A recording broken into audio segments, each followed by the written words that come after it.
दक्षिण एशिया में जब हिंदुस्तान आज़ादी की लड़ाई लड़ रहा था तो अफ़गानिस्तान भी जंग-ए-आज़ादी की मशाल जला चुका था।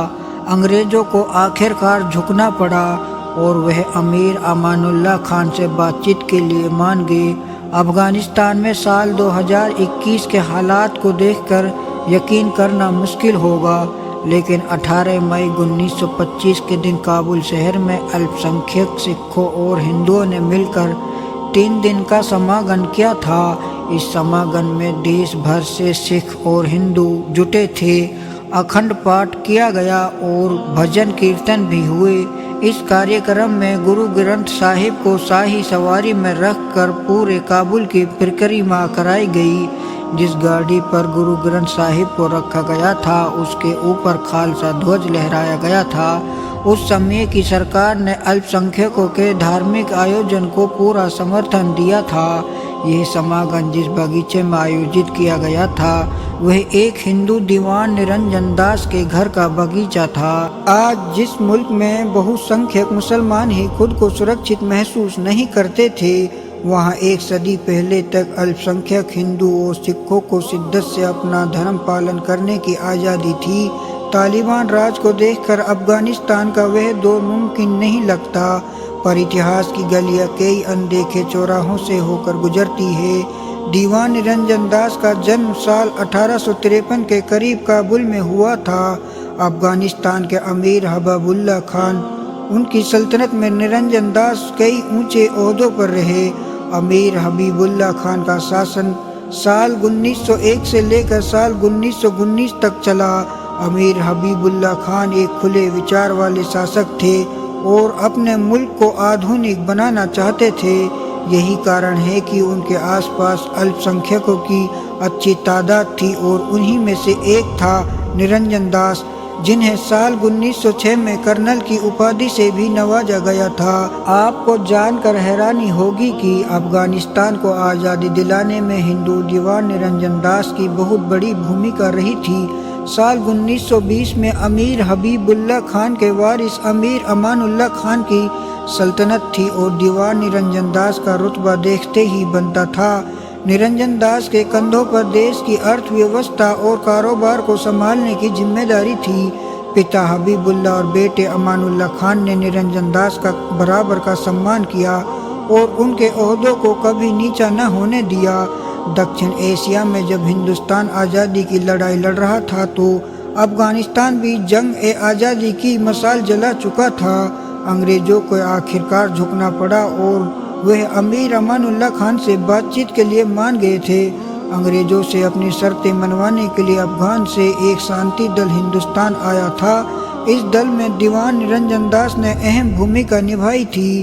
अफगानिस्तानी दल के साथ भारत आए दीवान निरंजन दास की ऐतिहासिक तस्वीर आज भी मौजूद है, लेकिन वक्त की धूल ने उस योगदान को काबुल की यादों से मिटा दिया है। दीवान निरंजन दास को आज भी अंग्रेज़ों के साथ अफगान पॉलिसी पर शानदार बहस के लिए याद किया जाता है, जिनसे आज़ादी की राहों को आसान बनाया। और अमीर अमानुल्लाह खान का शासन साल 1919 से 1929 तक अफगानिस्तान पर रहा। इस दौरान उन्होंने न सिर्फ अल्पसंख्यकों के अधिकारों का ध्यान रखा था, बल्कि अपने पिता की तरह अफगानी अवाम को भी आधुनिक बनाने में कोई कसर नहीं छोड़ी। अमीर अमानुल्लाह खान ने साल 1927 में यूरोप का टूर किया और एक बरस बाद जब वापस आए तो मुल्क को आधुनिक बनाने के उद्देश्य से हिजाब और बुर्के को बैन कर दिया। लेकिन तब तक अफगानिस्तान में मुजाहिदीन अपने पैर जमा चुके थे। नवंबर 1928 में अफगानिस्तान में गृह युद्ध छिड़ गया। अमीर अमानुल्लाह खान को विद्रोहियों ने काफिर घोषित कर दिया। यह गृह युद्ध करीब 1 साल तक चला था, जिसके कारण अमीर अमानुल्लाह खान और दीवान निरंजन दास को अफगानिस्तान छोड़कर भागना पड़ा।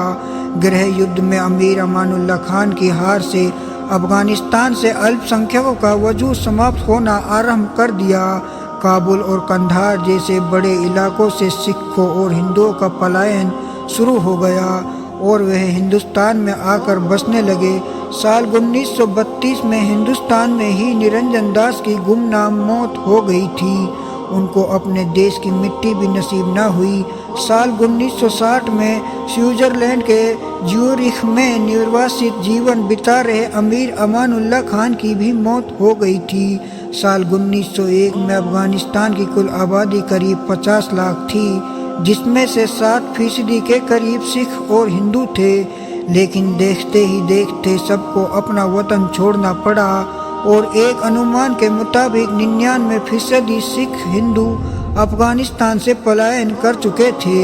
वह सब भारत, ब्रिटेन, अमेरिका और कनाडा जैसे मुल्कों में जाकर बसने लगे। एक अनुमान के मुताबिक तालिबान की वापसी के पहले तक अफगानिस्तान में तकरीबन कुल करीब 1000 सिख और हिंदू बचे थे। ज़्यादातर अल्पसंख्यक काबुल में रह रहे थे, जबकि कुछ जलालाबाद और गजनी शहर में भी फैले हुए थे। मगर अब सब कुछ बदल चुका है। काबुल एयरपोर्ट पर भीड़ लगी हुई थी। बचे हुए हिंदू और सिख भी अपने वतन को छोड़कर दुनिया के किसी न किसी कोने में बस जाना चाहते हैं। मगर यह नज़ारा दीवान निरंजन दास देखते तो उनके कष्ट की सीमा न रहती। 100 साल के भीतर हंसते खेलते मुल्क को बदल कर रख दिया, और जो हिंदू सिख अपने अफगानी भाइयों के साथ कंधे से कंधा मिलाकर चलते थे, उन्हें बेमुल्क कर दिया। यह था दीवान निरंजन दास का इतिहास। दोस्तों, वीडियो पसंद आने पर चैनल को सब्सक्राइब